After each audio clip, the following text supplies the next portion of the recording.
Steph, buongiorno. How are you? Come va? Bene? You good? All good, mate. All good. Yeah, can't complain. Can't complain. London's looking all beautiful and sunny, which I'm never going to complain about. Yeah, look, we're in our t-shirts. Look at that. Yeah, t-shirt time, Crazy, and I'll crazy. soon be in Japan, so I can't wait for Oh that. yeah, Yeah, you lucky yeah. shit. We're gonna be living vicariously through you, Steph, in a few weeks' time. I can tell you that. So I'll let you know if I see old Kazuki Honda. But Yeah. if I saw Honda in real life in Japan, come I on. would be like, Yeah, you'd be gassed. Come on. Nice. But yeah, I'm also. You good? I'm good. Yeah, I'm in our new place finally settled. Isaac will be happy. I'm using the mic now. I've got space to do that. So happy days. I've actually got more than one room. But no, all good. Sun's out. Can't complain. So today, I thought we would speak about something that I think is relevant because we're in March now. It tends to be when clubs start thinking about transfer business. So we're not doing specifically transfers. I mean, you can do that all the time. What we're going to look at is the 9 players we looked at, right? There are 9 players that Milan have on loan with option. So we're going to focus on that to start off with. Players that if they get sold and by the options they get sold for could generate X amount of money, and also ones that maybe deserve coming back to the club and having another go under Conceição or whoever ends up being manager next season. And then we'll go on to sort of the bigger transfers. So Steph, with that in mind, talking about outgoing specifically and those 9 players we have on loan, who would you like to see gone? Who would you like to see coming back? Who would you want to start with? Who do you want to start talking about that we've got on those options? I think we probably should talk about the ones that look like they're probably going to definitely go, because we need to kind of, I guess, assume that we'll be banking some money off them, and ultimately they won't be with us at the club next year. I mean, the first one's probably going to have to be Kalulu at Juventus. For looking guaranteed, around, isn't it? Almost. Yeah, I mean, they've struggled defensively the last. Well, I'll say the last month they banked a 1-0 win. Was it at the home against Genoa? Yeah. The other night. So it's yeah, but they were talking quite heavily on after Bremer got injured. Kalulu came in and sort of his partnership with Gatti, if not with Bremer before that anyway, and him playing at right back. I think they obviously see the quality side of him, which I won't deny, and he does quite well for them. So they're definitely going to be taking up that 14 million euro option. So I think we have to kind of immediately strike him off the board as someone where you would. I think that's a lot of fans would have loved to keep, and I know it's a massive talking point, but the option's out of our hand now. We gave the loan with the option. They're going to 99.9% sure going to take that option. So probably have to get used to life without Kalulu. And other players in that are going to be Lucas Vasquez. Is it not Lucas Vasquez? What was his name? Tevis Vasquez. Yeah. Lucas Vasquez is the one that for the right back for Real Madrid. Yeah, Tevis Vasquez. I mean, nominal fee, sort of like a couple million euros at Empoli, I believe. Is Empoli, that? Yeah, and then equally Lorenzo Colombo as well. I think he's around sort of 6 or 7 million euros as well. He's on a straight loan, though. I thought, or has he got an option as well? He's got an option. He has an option. Interesting. Yeah. I don't know if we've got a buyback on it though. But yeah, he's a higher price tag. So I think between the two of them, I think the boys did a report on it. I think it's Vasquez for 1 million euros and then Colombo for 7 million euros. I think they'll do both of those. Even if they go down, I think they'll hit that. Yeah, they definitely will, because ultimately one's the starting keeper and one's a starting striker as well for them. And I know Colombo's been in and out the side, and Pellegri's played quite a lot of games for Empoli this season. But for 7 million euros, you'd like to think that, and his age, you'd like to think they're going to take that deal. Yeah. So I mean, I guess between those 3 players, there's about 20 mil there. And then I think there's Benacer at Marseille for 12 million euros as well. That looks like, because he's only been there for since the end of January. Unless he gets a long-term injury, I think they'll probably take that deal up for 12 million euros as well. I agree. And then, so you're looking at we're looking at guaranteed 35 at this point, roughly. Yeah, just under 35. Yeah. I also don't think Benacer, right now probably won't want to come back. It feels like the bridge has been crossed in the sense of like Milan relationship. So yeah, we're looking at sort of about 32, 35 mil there. Then we go into players who are probably a high maybe, which is Tommaso Pobega, who's up right now for 12 million euros. Will be what's required to buy him outright. Now Bologna are looking likely that they're looking strong. They're looking like they're probably going to get top four again at our expense. We'll probably sign him for that money because he's been a player that they've relied quite a lot on this season with the depth in their midfield. He's a good depth option for a club like Bologna. Yeah. He really is. Yeah, and 12 million euros is a drop in the ocean, I think, and probably for his age in sort of what is he like, sort of mid 20s now, they probably will take that deal up. You know, we know Syria. We obviously sort of didn't really. I think after last season, purely gave him a bit of a go, but he was never going to be a starter for us. And but it kind of just goes to show you sort of how we're sort of out of touch with the model, where he's doing really well at a club like Bologna, who are going to get to top four, and we're struggling, and we're basically casting him aside for a very cheap fee. And then and there's a few other ones. I don't know if you want to pick these one up, but obviously we'll jump on to Morata. What do you think about Morata? Where is he at now? Is it Galatasaray? Okay. Yeah, I mean, Morata, I think for him, my opinion is he's a very emotional guy. He had a lot of problems. Yeah, he definitely should never have come to Milan. That was a Zlatan mistake, you know, kind of similar to Origi of Maldini, very similar in terms of, you know, he came on a high wage and a really long contract, just like Origi, for a player of his age. Yeah, Morata should go because he didn't want to be at Milan, really. He went for a divorce and then he got back together with his wife. And then he's a player who needs to be coddled. Like he actually said it himself. He's happy at Galatasaray basically because they chant his name and they say he's really good. And I'm sorry, this Turkish league is incomparable to any of the top 5 leagues, in my opinion. I really do believe that, even if Galatasaray are probably the biggest club in the Turkish league. The problem with Morata is he's on a 2-year deal with an option. So even though he will go, we're not going to get that money this season. We won't get that money until next season. So it's kind of a non-issue. I think it's a bit of like under the carpet. He got a 2-year loan and then he might get bought out. But ultimately, I don't think he's going to be our problem in the future. I really don't. Morata. I don't think he's an issue for us.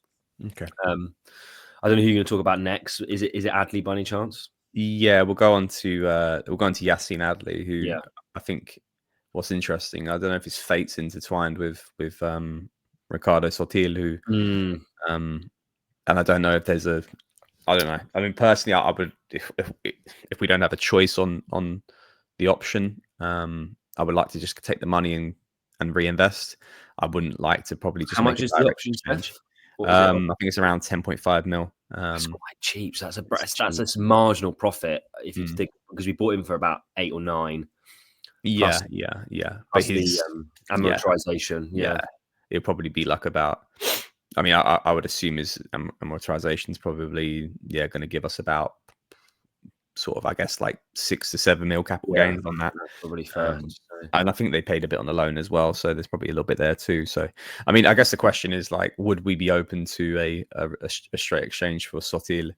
I mean, personally, I would decline that, and I would like put that money to sign quality instead of just kind of filling up on quantity of average, if that makes sense. I agree. Yeah, but I do think the way he's at right now in a club who once again are above us in the table. Playing better football, I would say as well. To be honest, they are. Yeah. I mean, we looked at these players like Pobega, Adli, and Kohu, and we thought they should be nowhere. I mean, not we, but like management thought they should be nowhere near the caliber of Milan's squad.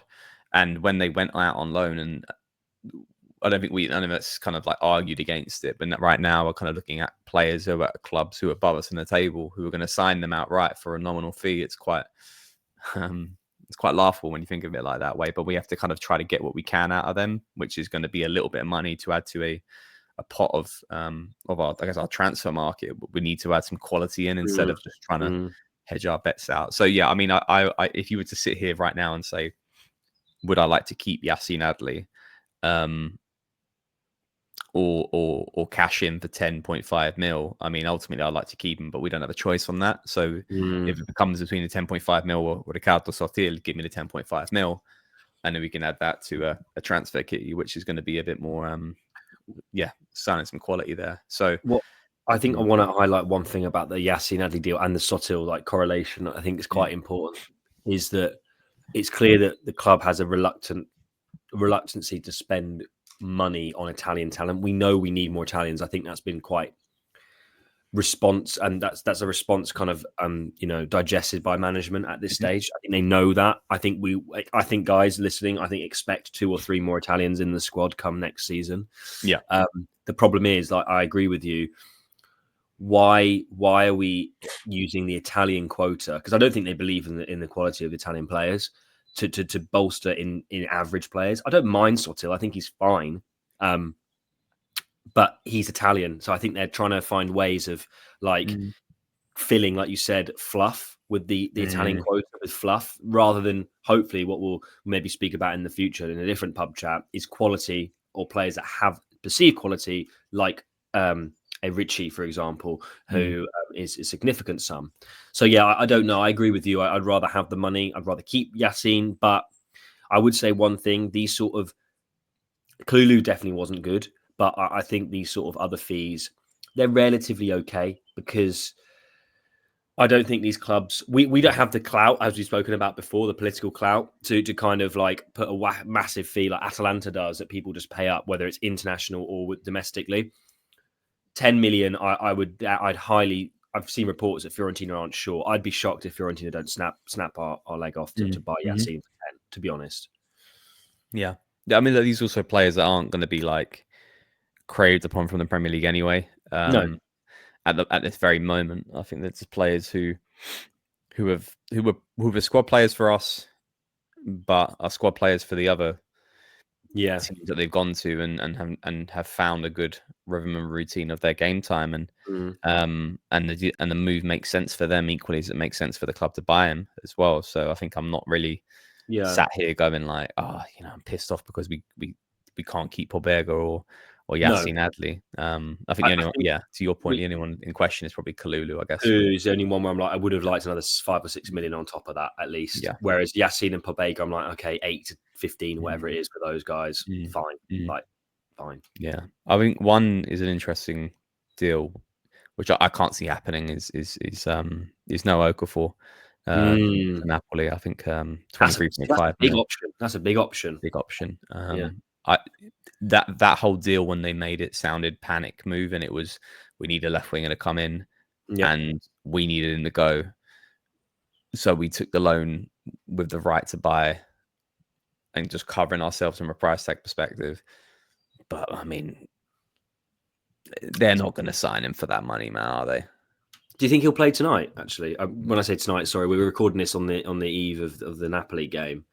Or the morning of, I should say. Do you think he'll play? Like, does he play for Napoli? I don't think he really plays, does he? Bench maybe, but yeah, I mean, David Neres, isn't it, is their starting left winger. So I just think this is also the problem as well. Like, we could have all these players come back, but you then have a bloated squad, and then you then spend so much time trying to shift the players that you need to be concentrating on your incomings as well.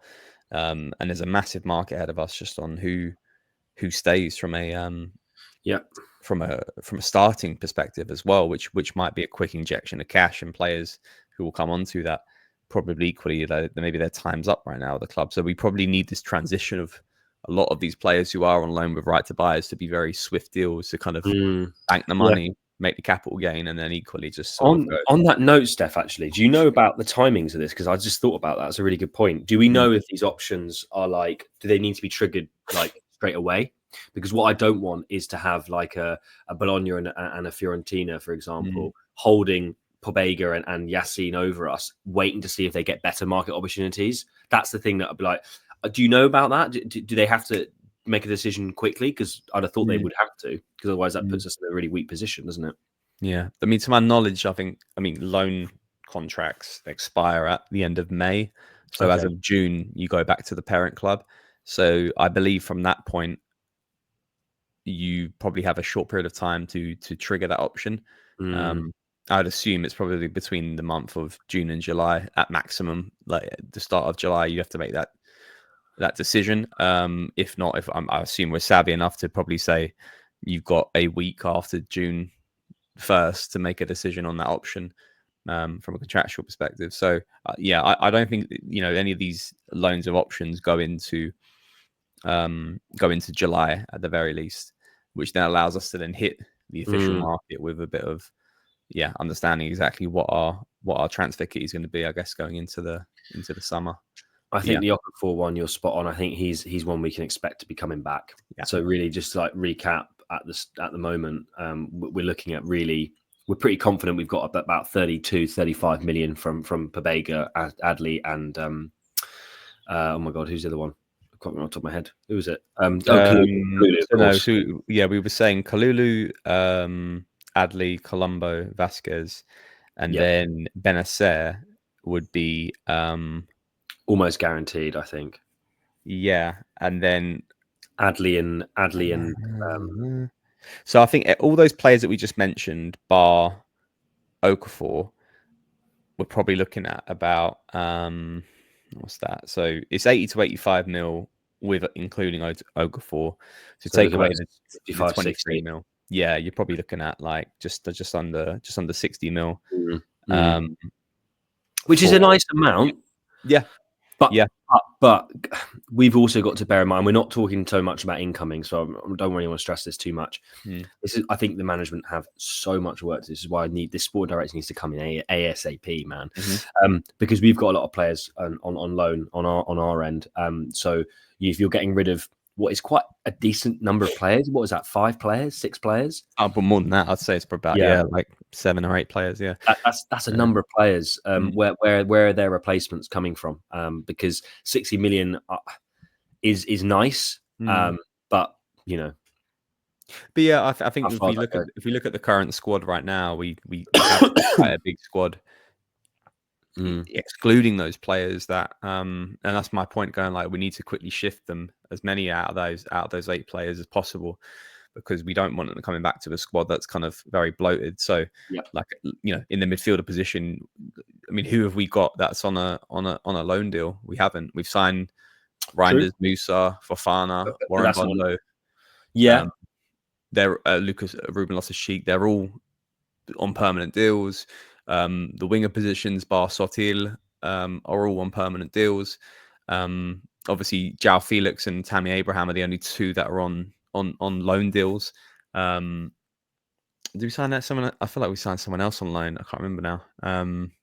In January, it's escaping my mind. Oh, Carl Walker, I guess is. But then that's like a he's getting. That should be signed out right as well. So I mean, like, other than, to be honest, looking at the squad from a numerical perspective, other than João Felix and Tammy Abraham, who, if we come on to the last player, might intertwine their fates for. But I feel like we don't, when we have to come to buy players, I think that's when we would go, we've got this transfer key from these players, and then it would then be who wants to stay out of that current squad? Who do we want to sell? And looking at some players like Teo Hernandez, who would bring a massive fee in to allow us to then go, fine, we're going to then just look at the squad quality from a starting 11 perspective, or depth, whatever it might be. But certainly for me would be a starting 11, and reinvest immediately in sort of like, for me would be like sort of 3 to 4 players. But yeah, let's talk about the last player before we get on to sort of the current, the players who are in the current squad. This is the biggest one. This is the biggest one by far. Alexis Salamakers, who's currently on the dry loan, very similar to Tammy Abraham, who swapped positions, swapped clubs. And the rumored fee for both players, I mean, I think when the loan deal happened, it was almost as if Abraham's value is worth more than Salamakers. Now Salamakers is getting more game time, and you would probably argue a case he's more important for Roma than Abraham is for us. Problem is, I just want to say one thing: is positions. You've got to remember, and I agree. I think a striker's always worth more money. That's just a fact. The nature of it, yeah. But I think we spoke about Abraham's on a loan deal, so if we're going to sign him outright, or sign a striker outright. We'd have to invest money into the market. Now, I would like Salamakers to stay, but I'd also equally like us to sign Tammy Abraham outright as well. I know you don't like him as much, but as a backup striker, but what do you want more though? That's the question, Steph. What do you want more? What do you more. want more? Do you want a player in Salamakers who I think is actually more consistent than Tammy Abraham, but probably doesn't have ceiling's probably not the right word. He is a bit younger. Tammy Abraham has hit higher heights in the league than Salamakers ever has, but I think Salamakers has been always more consistent. Who do you want more? Do you want a right wing back, right midfielder, right winger solution who's, and let's be honest, better than Musa in that mould? But he can't play midfield, fair enough. Or do you want Tammy Abraham, who I do actually have to hold my hands up and say, although I don't like him, I do think he's quite useful. Who do you want more? Yeah, so he got a good assist the other day against Como, innit? Yeah. I mean, I think I only got to answer the question of like, what style of football, what formation are we going to play? Because I think Salamakers is really good and I think once again, we all didn't like him. Well, I liked him. I got attacked for liking him and liked what he brought to the side from a work rate perspective. And then he's gone, and now we don't have that work rate. And he's doing well from a work rate perspective for Roma, and now we're looking with envy. But like, if we want to go back to that and utilize those assets of his game, which is just and very strong technically, very technical player, very very nifty. He's not just like a fucking work dog and just runs up and down the flank. He like is really good in between the lines as well, and is only going to surely probably get better with experience and age. If we're looking to be open to that, sign me up. I'll happily say no to Tammy Abraham or say no to a straight swap, and keep Salamakers. But then equally, like I see some value in Tammy Abraham, and if we feel like we're going to invest more in the midfield, in those sort of positions, because for example, we're not going to sign João Felix, we're certainly going to be looking at players and probably sell someone like Sammy Chukwueze. We're going to be looking at players in and around those positions there that who bridge the gap between midfield and attack, and then we don't have to worry about the center attacker, the center forward position, because we have Jimenez and Abraham up front, and they just need service. So, I mean, I'm open to both scenarios personally. I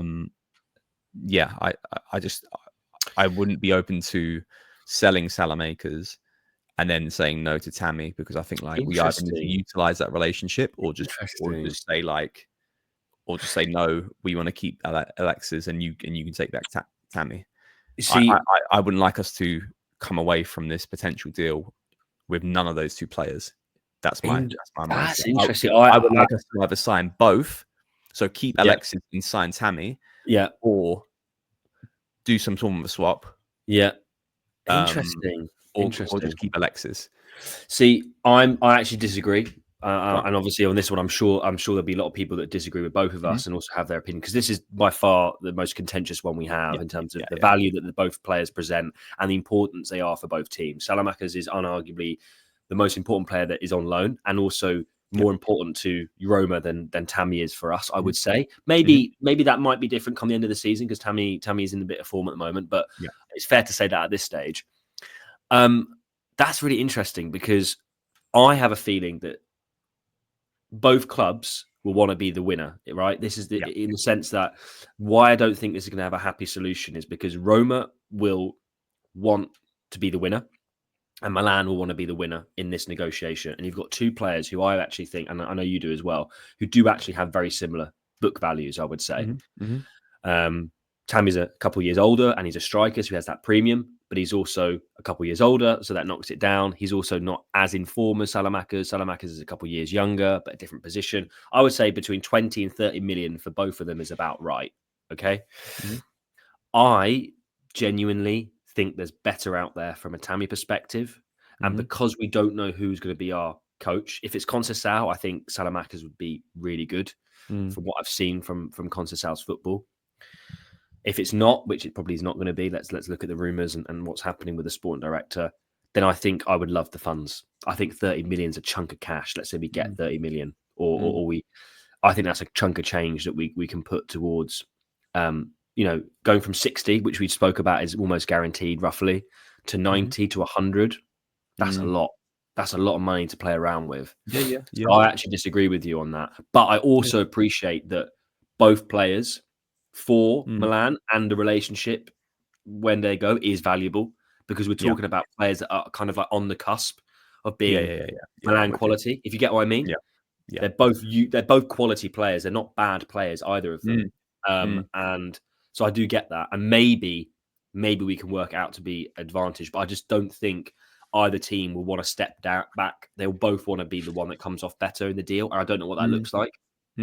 Yeah, a lot of it might come down to who finishes above who on the table. Do Roma get top 4? They got a win last night. They're currently 4 points off 4th place in Bologna. We're a bit behind that. So there's a lot of variables. Who's our sporting director going to be? If you probably say right now, like Conceição sees more from same as Tammy as maybe who's in charge of Roma. Is it Ranieri? I'm not too sure it is. No, well, it is Ranieri, but he's going to be gone at the end of the season. Okay, cool. But the trust they're giving in Alexis is very similar to the trust that Tammy's getting from Conceição. So yeah, a lot of variables there. Look, and then the reason why I think I'm a bit more leaning towards keeping either of them or both of them, I don't know whichever way of those scenarios you like to pick it, is because I do think we're going to make sales from the players in the current squad.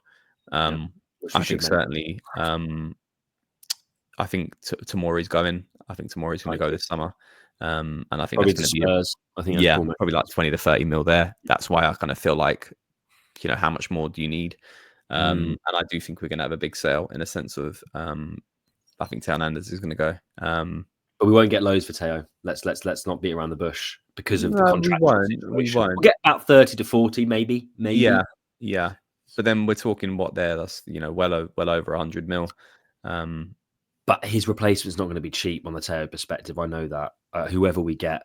Well, who are we going to sign? I mean, if we're not going to sign like players of his ilk. We're not going to go out and sign Alphonso Davies or no. But I think he'll be a 30 million pound replacement, which is. But who is that right now? There's that De Kalpa guy, isn't he? From but Brugge, I think it is. I look at that more as a 10 to 20 mil. I don't know. Maybe they might haggle us a bit, but if they're expecting the same amount of money for that kid as they got for De Ketelaere, like they fucking out their mind. Like I think left backs in world football, unless you're at the top of your game, maybe you're right, don't have the premium as we're talking Teo because of that money, because of how long he's left on his contract. Fine, but we also always spoke about Teo never being about over 100 mil or never being probably above 80 mil. True, because of him being a left back. So I always look at it that way, and I think if we scout well, we can probably get a good signing. And like as we did Teo those years ago, for somewhere around sort of 15 to 25 mil, and fill in the starting left back position. I mean, once again, we don't want to talk too much about on incomings, but I think outgoings, I certainly see, Tomori, Teo. I would like to see one of Musa or Loftus-Cheek gone. More so Musa.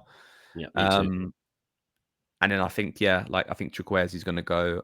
I think those. I think they'll be. I think you're right. I think those 4/5 are the likely. I think the Mike rumors aren't going to happen. I think Mike will stay. I think you're right.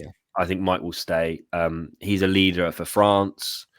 I think the France national team actually is one of the few that actually I think sees value in players playing for Milan, the France and the Dutch national team, respectively. They've always favoured our players. I could see Fofana getting back in the national team after a good season as well. I don't think Mike will go. I think Mike will stay. I think we'll pay the guy. I just think we're waiting. So I agree with you. I think Musa / Ruben, Tomori, Teo, and who was the other one that we said? Chukwueze. Maybe worth mentioning Emerson Royale potentially, but I have a funny feeling he might stick around, because I think they'll see Walker as their nailed on starter, with Royale being the sort of backup right back option. That's how I think. Maybe. Annoyingly, maybe depends on Florenzi as well. I don't know if they're looking to keep him around. But, interesting. But I mean, there's certainly there's a massive summer ahead with more than just the squad and the players out on loan. I think we spoke about this before. I think it all has to start from the sporting director, and then needs to be who they believe that the next coach is going to be. And once again, who do we want to sign from a footballing perspective, the formation, everything like that. I think that, and these decisions will start to kind of unravel over the months of sort of May, June, July. But I think from a loan perspective, it's quite interesting because there is that talking point on Salamakers and Tammy, and then who do you, I guess like anyone watching this video, who do you think is going to be kept around from the current squad? Do you think Theo will stay or go? He seems like the most likely one. Specifically with maybe an element of like, I don't know, all these things behind the scene, like maybe not with Maldini or whatever it might be. You might look at that in an opposite way. You might think that he might reinvent himself with the new coach coming in. And do you think Mike might go? Do you think Mike might not sign his renewal and equally may not offer anything out? And then we might shift and sign a new keeper and make some money there. God, I mean, if we have all these outgoings, we're looking at basically 11, 12 players, aren't we? Oh, no, yeah. For me, it's chaos. Insane. That's insane. It'll be chaos. And then, there's always is in every summer will be Rafael Leao. Is it? Yeah, we need to mention Rafa. Yeah. I mean, I'm trying not to because I think we'd crumble as a club if we sold him. I agree with you. We just wouldn't be able to adjust. But yeah. I guess that's kind of my thoughts on everything. Anything else, mate? You want to pick up on this one? No, I think I've covered most of it. As the weeks go by, more will come out of the woodwork. But focusing on those sort of buy options that we've got out the club is going to be interesting, because also the only thing I would say is the reason why that's more important this year than it ever has been is because we're unlikely to get the sort of 40-50 mil you get for just being in the Champions League. That's not going to happen. No. Most likely. I'm going to be pessimistic. It could still happen, those listening, obviously, but let's be realistic. It's unlikely. So I would say the outgoings, these loan players, these option players, is basically what we need to cover the fact that we're not in the Champions League. And then the other additional outgoings is where we actually have money to spend, really. So yeah, it's going to be interesting. It's going to be a big accounting job. I hope Fellaini's ready to actually earn his wage for once, because he's got a lot of work to do in the summer. A lot. Definitely. Cool. So we'll sign off there, mate. You have a good rest of the weekend. I will. You too. Enjoy the sunshine. Thank you very much, mate. You too. I'll see you very soon. Thanks for listening, guys. Steph, you wanna sign off? Ciao, Forza Milan. And whilst we're talking about this, hope we get top 4, but I can't see it happening. But let's just try to leave it on a fun one. Have a great rest of the week, and we'll chat on the next vid. Bye-bye.